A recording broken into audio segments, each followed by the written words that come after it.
Okay, so first of all, thanks again to David and the other organisers. It's been a really wonderful day. They asked me to say a little bit about the Society of Jewellery Historians, sort of how it started and what led up to it. And in some sense, I've got to be a little bit sort of egotistical about this one, I'm afraid. It's not my normal nature, of course. But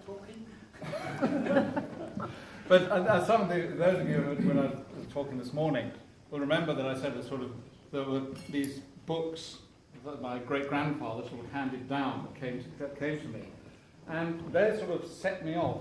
Well, I came from a jewellery family, which was quite a nice, useful thing.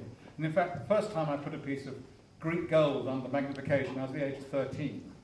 And I've been essentially doing it ever since.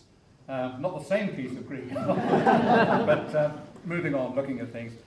So, I said this morning, I went to the Tutankhamun exhibition in 1967 in Paris, got really enthused about Egyptian jewellery, loved to see all this stuff, got home, and couldn't find out any new research. So I started to research and things, find out what was known and what we could learn about all this stuff. I got to know quite a lot of people involved in those days in the museums. It was quite funny actually. I remember one of the first times I went to the British Museum and I went to the Egyptian department. I wanted to look at some of the jewellery. And I went to the offices of the British Museum, the Egyptian department, and they opened the door and whoever it was at the door said, yes, can we help? Said, I'd like to talk to Professor Edwards. Some of you remember I.E.S. Edwards, who was never get enough I's and E's in that one. But anyway, talk to him if I can. I said, can I have a name? I said, it's Ogden, Mr. Ogden. I heard this voice. My God, he's not still alive, is he?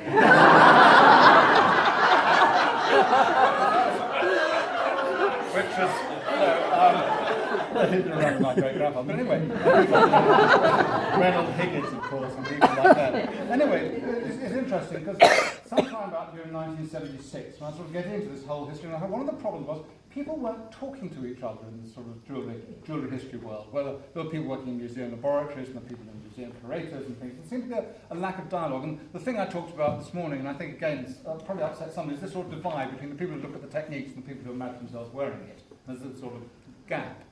So I talked to some of you might remember a character called John Goodall, who was sort of almost a fixture in the Society of Antiquaries.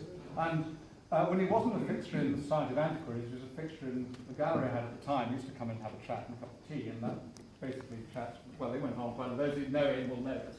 Went on. And I was saying, we've got this problem. I said, what I'm thinking of doing is trying to get together a group of people, some sort of thing, so we can have a newsletter and try and encourage people together. So that's a good idea. Maybe we could have meetings. I'll talk to people of the antiquaries. And I got a lot of support. In fact, as Rosemary mentioned earlier, Graham Hughes also was a great, really encouraging in all this business. Talked to Reynolds Higgins Museum, and that was in 1976 sometime. So in 1977, we finally got this thing off the ground. We had an inaugural meeting with the Society of Jewellery Historians, it was to be called. We got Diana Scousby, who I knew actually employed her daughter for a time, involved, Reynolds Higgins, Hugh Tate was involved and interested. Anyway, got these people together, and in the November 1977, we got together. And the inaugural tour was 21st November 1977. The inaugural meeting, held at the Society of Antiquaries, where they still had the meetings, was Reynolds Higgins, the British Museum. Some of you will know him, Greek and Roman jewellery specialist, wonderful guy. And he gave a talk. He was the first president, gave a talk on the whole thing. And it sort of went from strength to strength. Our second talk was the following February, where Sir Roy Strong talked about Tudor and Stuart jewellery. And it sort of grew up from then. Then we started having sort of major conferences every couple of years. The first one was in 1979. We had speakers from across Europe and America turned up. And it sort of grew. We became more international. We had an American branch. There's a woman called Jean Appleton, some of you might have come across in the past. Yes, well anyway, if you heard the laugh in the corner, that was not easy sorting that one out. So eventually the easiest way of sorting this one out was to actually let them become a separate, so there's the American Society of Jewellery Historians. We were together initially, but it became a little tricky. So we actually grew fairly quickly.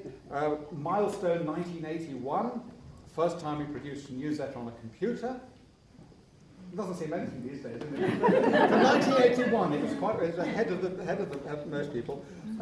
Went through, we had a series of conferences every couple of years. We did a joint conference in 1982 with the Stuttgart Museum people on metals. in Germany, by Lake Constance, great joint conference in 85. 1987, we had our 10th anniversary conference, and we had speakers from the United States, well, obviously United Kingdom, US, France, Germany, Holland, Switzerland, Australia. So it was becoming quite an international thing. It was really a lot of fun. It was growing. In 1990, we had a big conference on decorative techniques in jewellery. We did that in tandem, 2 days us and 2 days British Museum. They did a conference on surface colouring and plating of metal. So we did a kind of tandem conference. So it grew, and I'm sort of proud of that it happened. And I'm very proud of all the people that helped. I mean, some of the great names in jewellery history, you know, the Hugh Tates, the Shirley Berrys, Reynold Higgins, John Terry, Julia Rood, Nigel Israel, who've encouraged us and really built it up. And it's survived 40 years, which I think is tremendous. So I thank you for all that has been involved in doing this. I think, again, as I said this morning, there's huge potential for the future. It's become very international, the whole jewellery thing.